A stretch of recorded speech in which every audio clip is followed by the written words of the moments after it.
شیخ یہ ڈاؤٹ یہ ہے شیخ کہ علماء سے سوال ہے کہ جیسا ہم یہاں ہند و پاک میں دیکھتے ہیں کہ تقلید کا رد کرتے ہیں کہ تقلید نہیں کرنا چاہیے، اور جیسا کہ ہم باہر دوسرے ملکوں میں یا جیسا سعودی عرب یا دوسرے عرب ممالک میں دیکھیں گے کہ وہ لوگ عام عوام کو بغیر تعصب کے تقلید کرنے کی اجازت دیتے. تو یہ مسئلہ تھا. اور ایک شیخ کی ایک لے لیں گے. جی جی جی بالکل. یہاں پہ ڈیفینیشنز کا مسئلہ ہے، کیونکہ میں نے خود بات کی ہے بعض علماء سے. میں نے ان سے پوچھا آپ کا تقلید سے کیا مراد ہے؟ یہاں پہ تقلید سے مراد کیا ہوتا ہے؟ تقلید شخصی ہوتی ہے، لازم باپ دادا سے وہ جو تقلید چل رہی ہے کہ بھائی ہمارے باپ دادا حنفی تھے، میں حنفی گھر میں پیدا ہوا تو میں حنفی ہوں. تو یہاں پہ تقلید کا یہ ڈیفینیشن ہے اس حد تک کہ یعنی کہ التزام ہوتا ہے، یعنی کہ لازم پکڑتے ہیں کہ بھئی ہم ان کے ماننے والے ہیں، آپ لوگ شافعی ہو، آپ لوگ حنبلی ہو، یعنی کہ سمجھتے ہیں کہ ہمارے لیے یہی صحیح ہے.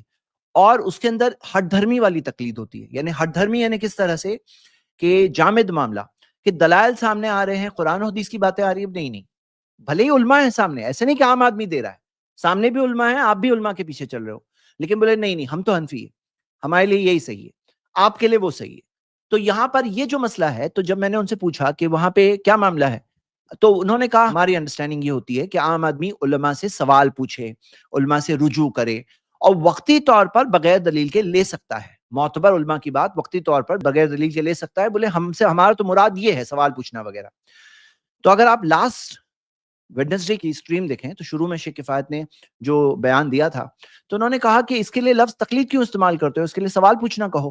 کیونکہ آدمی جب سوال پوچھتا ہے تو سوال 10 لوگوں سے بھی پوچھ سکتا ہے، کوئی روک ٹوک نہیں ہے. تقلید میں روک ٹوک ہے، آپ جو عالم کو مانتے ہو، جس مسلک کے ہو، اسی مسلک میں پوچھو. سوال پوچھنے میں جس کو ان کو کوئی چیز زیادہ کنونسنگ لگے تو ان کی بات بھی لے سکتے ہیں. سوال پوچھنے میں ایسا نہیں کہ تم کچھ نہیں سمجھ سکتے. سوال پوچھنے میں اگر کوئی سمجھنے کی کوشش کر رہا ہے کہ اچھا انہوں نے یہ دلائل دیے، دے دیے، مان لیا، سن لیا، تو اس کا لیول اپ گریڈ ہونے کا بھی چانس ہے. کیونکہ وہاں پر کیا معاملہ ہے، ایک اور چیز ہے کہ بعض لوگ انہیں ایسی دو ہی کیٹیگری بناتے ہیں کہ ایک تو مجتہد جو اجتہاد کریں گے اور فتویٰ دیں گے، اور باقی مقلد. حالانکہ ایک تیسری کیٹیگری درمیان میں ہے. وہ کون؟ کہ وہ لوگ جو دلائل کو سمجھتے ہیں اور دلائل کی روشنی میں پرکھ سکتے ہیں کہ اچھا یہ جو طلاب العلم ہے جو دیکھ سکتے ہیں کہ کس کے پاس زیادہ مضبوط دلیل ہے. اب تھرڈ کیٹیگری وقتی طور پر بغیر دلیل کے لے رہا ہے وقتی طور پر، تو اس کو اپ گریڈ ہو کے سیکنڈ کیٹیگری میں آنے کا چانس ہے.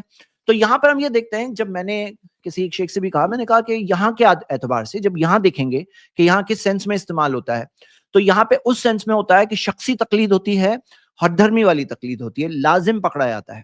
تو جس سینس میں استعمال ہوتا ہے وہ سینس میں، جیسے مثال کے طور پہ میں آپ کو ایک کوئی مثال، ابھی کوئی چیز ہوتی ہے نا جو لفظ ہے کہیں پر کس سینس میں استعمال ہوتا ہے، کہ جیسے don't get mad at me. Don't get mad at me کا مطلب don't get angry at me, مجھ پہ ناراض مت ہو جاؤ. اب لیکن میڈ پاگل کو بھی کہتے ہیں. اب وہ میڈ جو کس سینس میں استعمال ہوا وہ سینس بھی دیکھا جائے گا.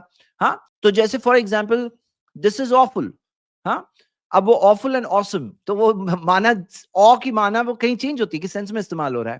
تو مطلب میں بتا رہا ہوں کہ آپ کا جو ڈاؤٹ ہے نا کہ وہاں والے دونوں تقریباً سیم بات بول رہے ہیں، دونوں کے دونوں تقریباً سیم بات بول رہے ہیں، بس ٹرمینالوجی کے استعمال کی بات ہے. کوئی دونوں میں سے اگر صحیح منہج والے علماء ہیں نا، کوئی بھی یہ نہیں بول رہا ہے کہ تمہیں شخصی تقلید کرنا ہے، تمہیں ہٹ دھرمی والی تقلید کرنا ہے، لازم پکڑنا ہے جیسے یہاں ہو رہا ہے. کوئی بھی ایسا نہیں کہہ رہا ہے. جیسے کہ ہمارے یہاں جو ڈیبیٹ چلتے ہیں نا تقلید کے تعلق سے، جو ٹریڈیشنل دیوبندی پوزیشن ہے کہ تقلید کو لازم پکڑنا ہے، مقلد ہو، حنفی فقہ مقلد ہو، تو یہ چیز یہاں جو لوگ بات کرتے ہیں نا وہ لوگ جانتے ہیں کہ یہاں کے لوگ کس سینس میں لے رہے ہیں، شخصی تقلید ہوتی ہے. تو امید کرتا ہوں آپ کو یہ بات سمجھ میں آئے گی، میں جو ایکسپلین کرنے کی کوشش کر رہا ہوں. جی جی. اور چند سوالات ہے، جیسے ہاں مطلب آپ کو پہلا شیخ، سوال کلیئر ہوا نا کہ دونوں جی جی تقریباً کلیئر ہوگا. سیم نہیں بات بول لیکن رہے ہیں، آپ کو شیخ ڈاؤٹ جی نہیں، جی کوئی بات نہیں. جی جی شیخ کفایت لیکن تقلید کو حرام بولے ہیں نا شیخ. ارے وہ کس سینس میں میں بول نے رہے ہیں؟ میں نے بھیجا ہے، میں نے وہ روایت بھیجی، اس کو لگا جی دیجیے. جی میں دیکھ رہا ہوں، بتا شیخ کس سینس میں بول رہے ہیں وہ بھی دیکھ لو. ہاں، اور وہ جی لوگ جو تقلید جب بول رہے ہیں تو کس سینس میں تقلید ہم بول رہے ہیں. شخصی. ہاں مطلب جی کیا یہاں پہ بات کیا سمجھنا ہے، سوال پوچھنے کو کیا شیخ کفایت حرام بولتے ہیں، یا وقتی نہیں طور پر بغیر دلیل کوئی معتبر عالم کی بات کو مان لینا کیا اس کو حرام بولتے ہیں؟ نہیں. تو یہاں پہ کیا ہے، جیسے میں نے لاسٹ ٹائم ہی کہا تھا، لفظوں کی بحث سے آگے بڑھو، جو اصل پرابلم ہے سمجھنے کی کوشش کرو. ابھی بھی اگر بعض لوگ آتے ہیں نا تقلید لفظ کے اوپر جھگڑنا چاہتے ہیں تو میں کہوں گا ارے بھائی ریئل پرابلم کیا ہے وہ تو سمجھو. جو یہاں ریئل پرابلم ہے کہ آدمی کیا سمجھتا ہے، حدیث سامنے آتی، قرآن حدیث سامنے، بولے نہیں ہم اپنے امام کی بات نہیں چھوڑ سکتے. یہ اصل مسئلہ ہے. اس کلپ کی فل ویڈیو دیکھنے کے لیے ہمارے چینل پر ضرور آئیں۔ آئی پلس ٹی وی نے ایک نیا یوٹیوب چینل شروع کیا ہے جس کا نام ہے آئی پلس ٹی وی اختلاف کا حل۔ اس چینل پر صرف اختلافی مسائل پر ویڈیوز آئے گی، لیکن دلائل کے ساتھ اور بھائی چارگی کے ساتھ۔ آپ کو میں دعوت دیتا ہوں کہ آپ بھی ہمارے اس چینل کو سبسکرائب کریں، ہماری ویڈیوز کو شیئر کریں اور نوٹیفیکیشن آئیکن کو آل سلیکٹ کریں تاکہ آپ کو ہماری ویڈیوز کا نوٹیفیکیشن مل سکے۔ جزاک اللہ خیر، والسلام علیکم ورحمۃ اللہ۔